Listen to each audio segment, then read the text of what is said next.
Breaking cycles with healing households. Hey loved ones, and welcome back to the Healing Household Show. I'm your host, Antiana Fuller, and I want to thank you for tuning in to support our mission of breaking generational cycles, building first-generation pioneers, and bonding families together through exposure and experiences. This video marks week 2 of our Intentional Black Parenting Program series, where each week I'll highlight a concern that kids face growing up in Black or minority households, and then walk parents through how they can show up differently with intention. And when I say kids or children, I'm also referring to young adults or adult children who are still healing from the way they were raised. Last week, I taught parents how to apologize. And in this video, we're going to be talking about hostile or harsh communication inside of our homes and how we can do better. I'm just going to quickly go over some housekeeping so that we can be on the same page. So this program was designed for in-person sessions, but I've worked hard to break it down and condense the material into simple 3-point takeaways to be able to serve you all here virtually. Before creating this program, God revealed 3 key things missing in many of our households: communication, connection, and changed behavior. So that's the basic gist of our program: to communicate concerns, to connect through empathy and understanding, and to teach a healthier approach. Using the gifts that God has given me to love and connect, just think of my role as a mediator. I'm not here to shame, blame, or condemn. I'm just here to help families recognize areas for growth, truly see each other, and choose to break the cycle together. So in this video, we will cover the impact hostile communication can have on our kids, explore why many of our parents may communicate this way, and define what healthy communication actually is. We will also walk through the 4 common communication styles, plus the 5th one that I added, identify the most effective style, and then practice how to do it. Lastly, we'll also cover ways to de-escalate heated situations, reduce stress, and try a simple exercise that you can use to stay calm under pressure. This video is full of gems, emphasis on full, so grab your paper and pen because we're about to begin. Hey! And pause if you need to, because I know it's a lot. The question that prompted the start of this series was, if we all lived similar lives, is it possible we all share similar trauma? How many of you have heard any of these phrases from your parents? I brought you into this world and I can take you out. I am not one of your little friends. Do you got McDonald's money? So many of us grew up in spaces where we weren't allowed to have an opinion. Our parents talked to us any kind of way. We couldn't talk back, and they rarely offered an explanation for their decision. It was just because they said so. So first, I'm going to talk to our parents and share 3 impacts that this may have on your kids. 1, they begin to fear you. They begin to walk on eggshells. They don't feel safe. They don't feel understood. This becomes a big problem as they grow older, especially into their teenage and young adult years, when they're bound to make mistakes, right? They won't feel comfortable opening up to you because they're afraid of you. Now, there is a difference between naturally fearing consequences and then fearing your parent because of how they may react or respond. You don't want them to be scared of you. You want them to be safe with you. Fear is not how you earn respect. Respect is how you earn respect. Number 2, they may become secretive to what's sacred to them. So similar to being scared of you, they may withdraw or hide important or major life moments from you. Maybe they got their first boyfriend, but they know if they tell you, you're gonna flip out.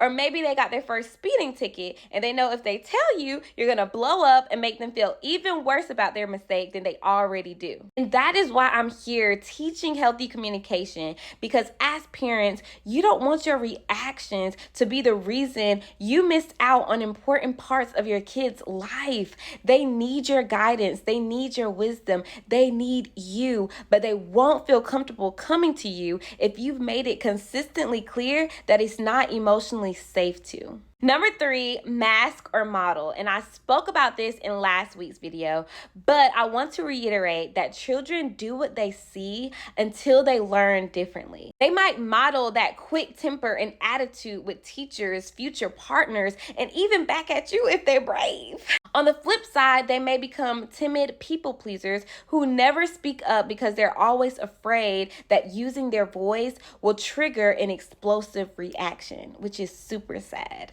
If you are a child and any of these impacts resonates with you, like this video and leave a comment down below. I want to hear from you. But for now, parents, please remember that harsh or hostile communication can create a cycle of negativity that affects more than just the moment. It can damage your child's emotional well-being, lower their self-esteem, and influence how they show up in future relationships. But you have the power to break the cycle starting today, and in just a few moments, I'll show you how. Now, I want to talk to us kids and share 3 reasons why our parents may communicate this way. And again, if you're new here, these explanations are not used to excuse or enable, but explain to reduce judgment and build connection through empathy. Number 1, our parents may be stressed, frustrated, or overstimulated. So our parents are juggling a lot: work, household, finances, relationship troubles, and more. And sometimes they may respond quickly, harshly, or sharply because they're overwhelmed in the moment. And while it's never okay for someone to take their stress out on you, we can acknowledge that stress can make all of us act in ways that we're not proud of if we don't know how to manage it, parents included. This is why later in the video, I share some practical ways that you can manage stress to improve communication, so stay tuned for that. Number 2, parents don't know how to explain or express, so it may be easier for them to say no or because I said so than to explain their reason in detail. Similar to point 1, they may be stressed, short on time, or lack the vocabulary to express complex feelings. Some of our parents never made it to college or dropped out of school, not because they weren't smart, but because they were out here surviving, raising themselves and us. As a result, they may not have had the chance to build this wide emotional vocabulary, which impacts how they communicate with us and which we should be sensitive to. Also, with this, parents, I'm not saying you have to explain everything every time. Similar to how we trust God's direction even when we don't understand it or even without explanation, there are times as children where we have to trust your judgment and respect your position. But offering explanations can and do help. They make a difference. They provide that context. They strengthen the trust and they build that connection that you need. Number 3, their parents did the same thing. Now, sometimes I feel like we forget that our parents were once kids with their own experiences and their own wounds to heal. Have you ever thought about what their childhood was like or how they were spoken to?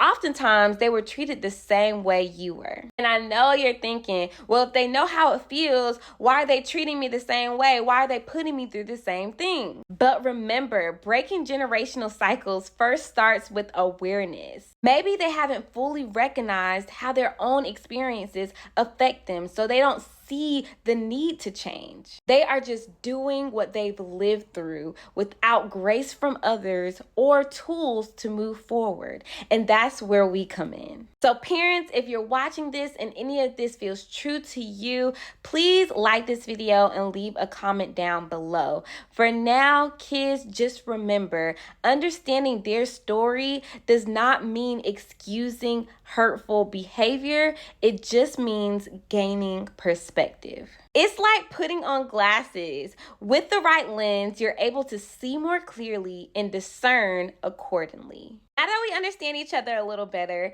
let's talk about what communication really is, explore some of the common communication styles, and then learn the most effective one. Sophia really wants to be part of this video today, so we're just gonna let her sit and be the good girl that she is.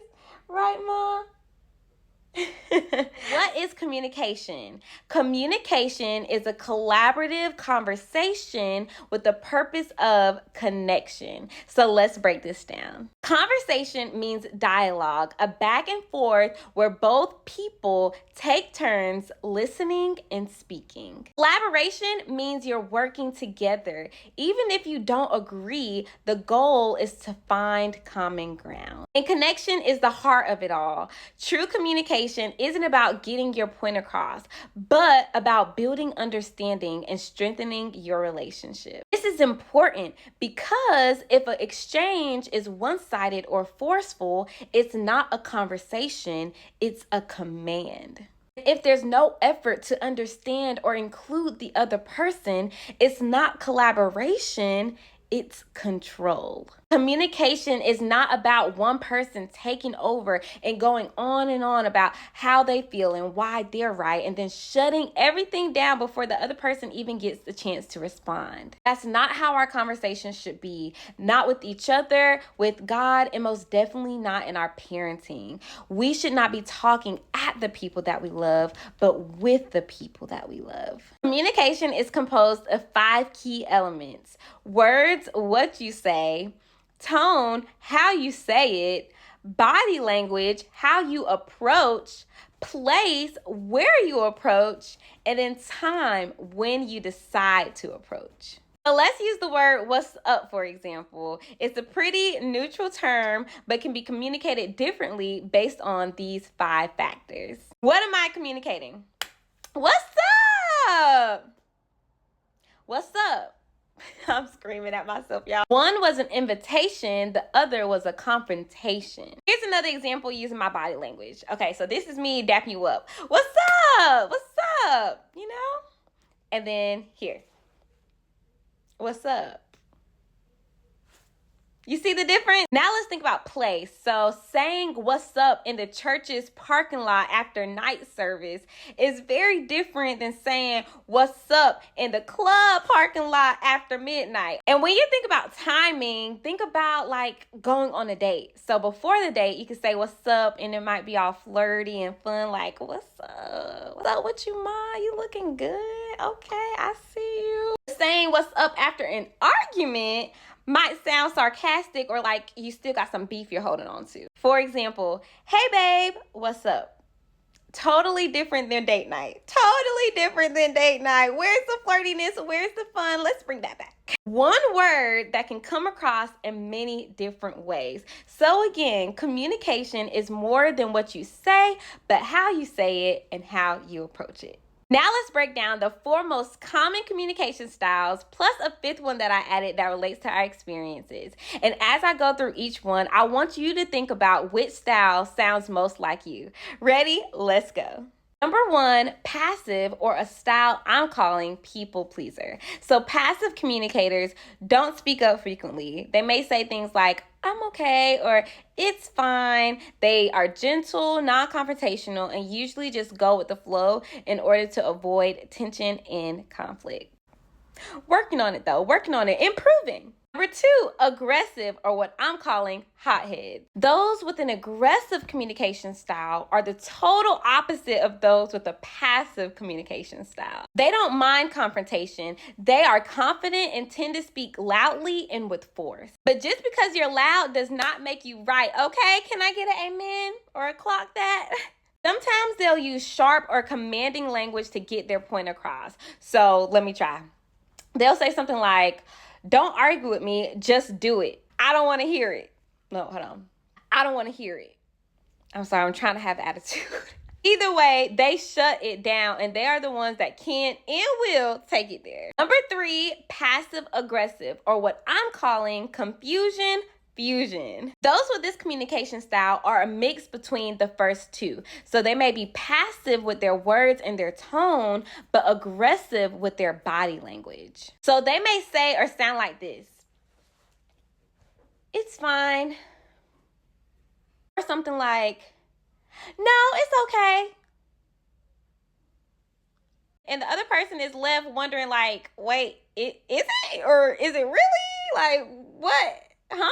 And I am not afraid to admit I have been this person, y'all. I have been this person, but this is why we learn so that we can grow and become better. At the root, passive-aggressive communicators don't feel comfortable saying what they really mean, which can cause confusion, resentment, and unspoken expectations, especially when they expect the other person to read their mind instead of just speaking clearly.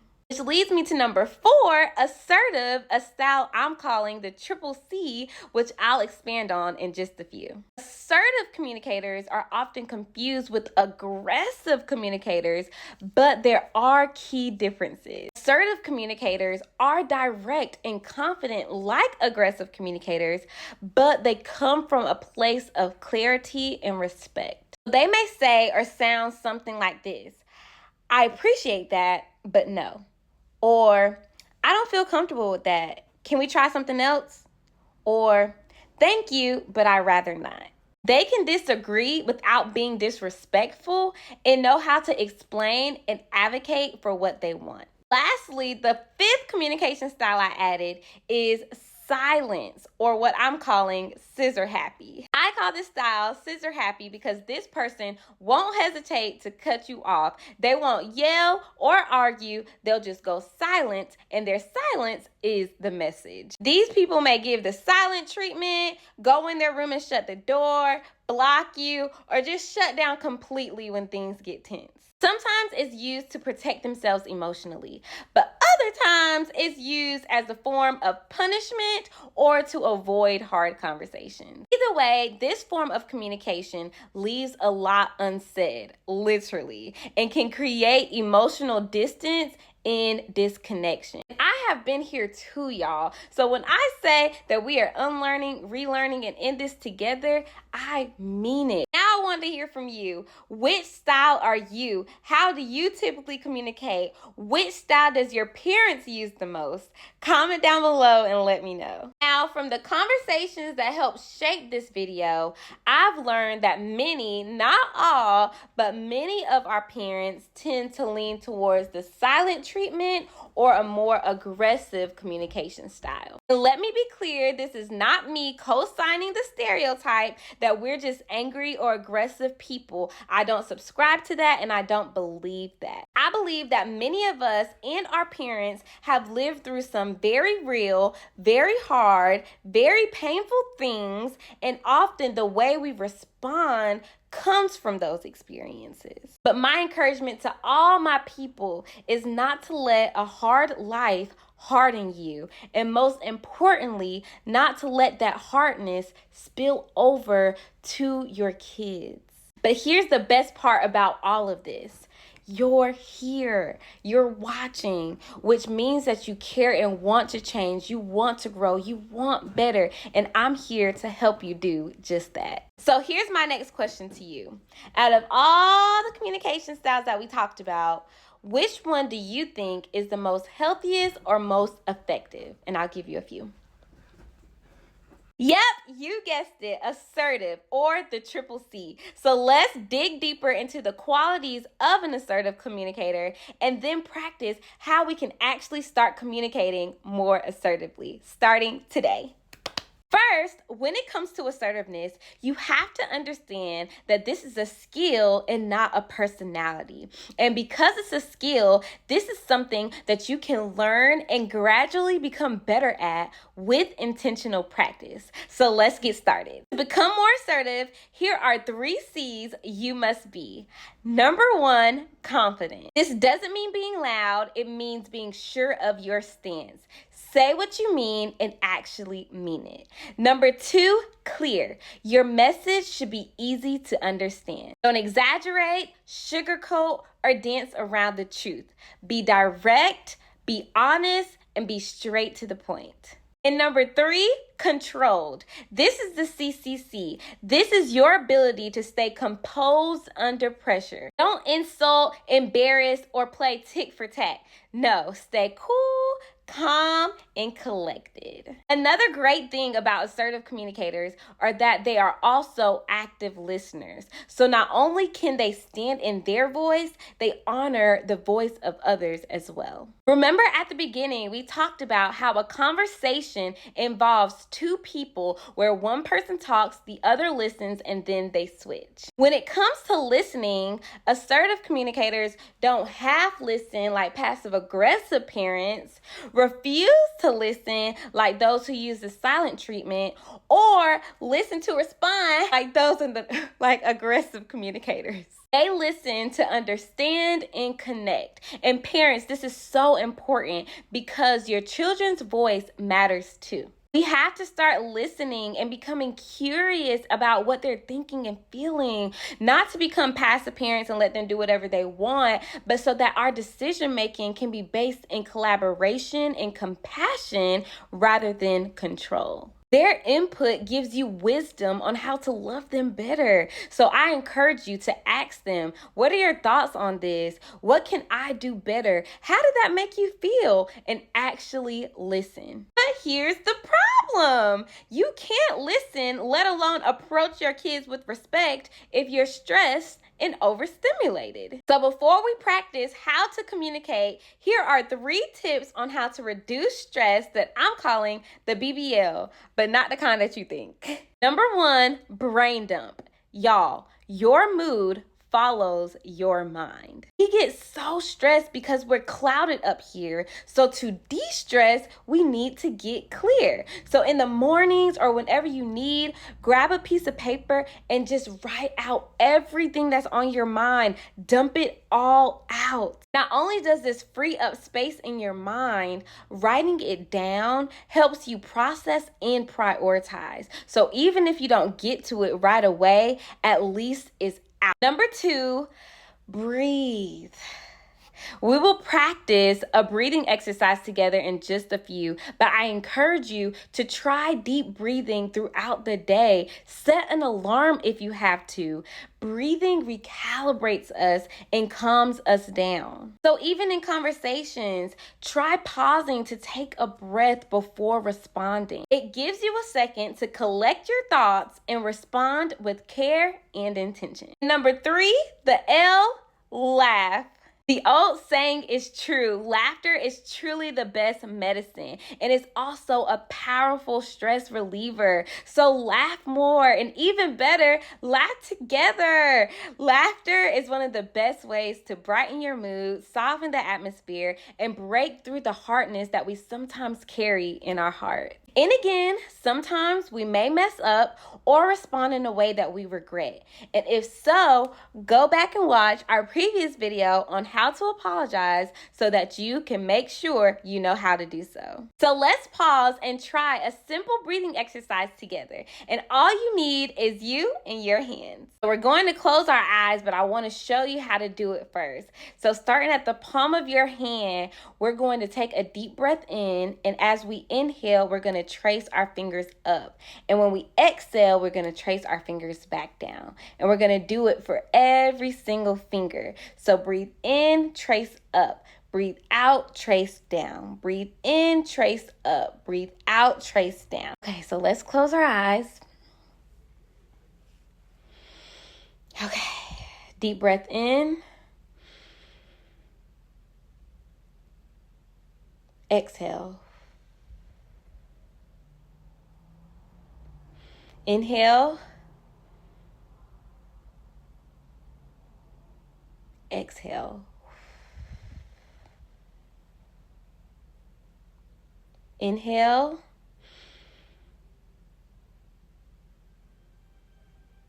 Exhale.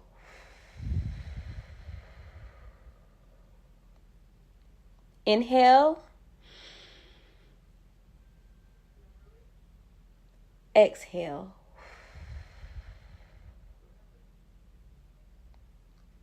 Inhale. Exhale. And when you're ready, you can open your eyes. I hope that was helpful. I hope that you feel more calm. I know that I do. So just let me know how that experience was for you in the comments down below. So now that we're cool, calm, and collected, let's finally learn and practice assertive communication. Instead of saying no, or because I said so, here is how you can communicate assertively using 3 simple steps. Step 1, rephrase. Shift from I to it is to put the focus on the reason and not on you. So instead of because I said so, it would be no, because it is. And you could say it is unsafe or out of our budget, etc. Step 2, respect and restate. So they go hand in hand. And in this step, you want to acknowledge how they may feel while also remaining firm in your stance. So this may sound like, I understand you may feel left out or disappointed, but, and then restate your boundary or your decision. This shows both empathy and leadership. And lastly, step 3, resolution or revisit. And this step involves offering a way forward or communicating that you're going to circle back to it at a later date. This may sound like maybe we, because again, it's a collaboration, can try again another time, or try a different option, or revisit this next week. How does that sound? This is great because it doesn't shut down the conversation and keeps the connection open, even if the answer is no or not right now. So all together, let's practice how this sounds, and I'll role play as your child or your loved one. Hey, can we go to McDonald's today? Here is your response. No, not today, because it's out of our budget. I know you may feel disappointed, but I want us to stay on track financially as a family. Maybe we can look at some other options this weekend. How does that sound? Here's another example. Hey, can I go to my friend's sleepover tonight? Your response might sound something like this. No, because it is too short notice. I understand you might feel left out, but I don't feel comfortable saying yes without knowing more. I also don't know their family that well. Maybe your friend can come over here, or we can revisit this after I meet her parents. How does that sound? See how we're over here just breaking cycles? I just love this for us, our children, and our children's children. And speaking of children, I do want to say something to us. Y'all, just because our parents say no, can't do what we want them to do, or even speak sternly to us, does not make them bad parents. Them saying no is not an excuse to throw a tantrum, disobey, or disrespect them. At the same time, parents, this is why we calm down before, right? Because you set the atmosphere. Their feedback is based on your words, your tone, and your approach. The Bible tells us to honor our mother and father, but it also instructs parents not to provoke your kids. So just make sure you're not coming in hot, because it's easier to respond with respect when first approached with respect. But what if they don't respond respectfully? What if your decision doesn't sound good to them? What if things get hot during the conversation? Here are 3 ways you can de-escalate the situation. First, when it comes to de-escalating, I want you to think of your words as fuel or as water. You don't want to add more fuel to the fire, because what happens? The fire grows bigger, more destructive, and eventually out of control. Instead, your goal is to extinguish the fire, to make it smaller, less intimidating, and easier to put out. So whether you're a parent or a child, instead of getting your lick back or matching energies, as they say, try these 3 de-escalation techniques. Number 1, stay calm and composed. Don't panic or switch communication styles like snapping back or shutting down. Avoid raising your voice, use a gentle tone, and remember, emotional regulation is contagious. When you remain calm, it helps the other person regulate and remain calm too. Number 2, stay on topic. So avoid bringing up past issues or making comparisons that might hurt the other person's feelings. For example, if you live with your mom, don't take this moment to say, oh, I wish I lived with my daddy, or daddy let me do this. At the same time, parents, don't say, oh, I wish you were more like your sister. Why can't you be more like your cousin? Listen, these comments distract the conversation and make people feel attacked. And when people feel attacked, they defend. And that's exactly when things escalate, which we don't want. Number 3, excuse yourself. Give yourself permission to pause. Step away to cool down and collect your thoughts before responding. The key here is not to storm off or to give the silent treatment, but to take some time away so that you can respond rather than react.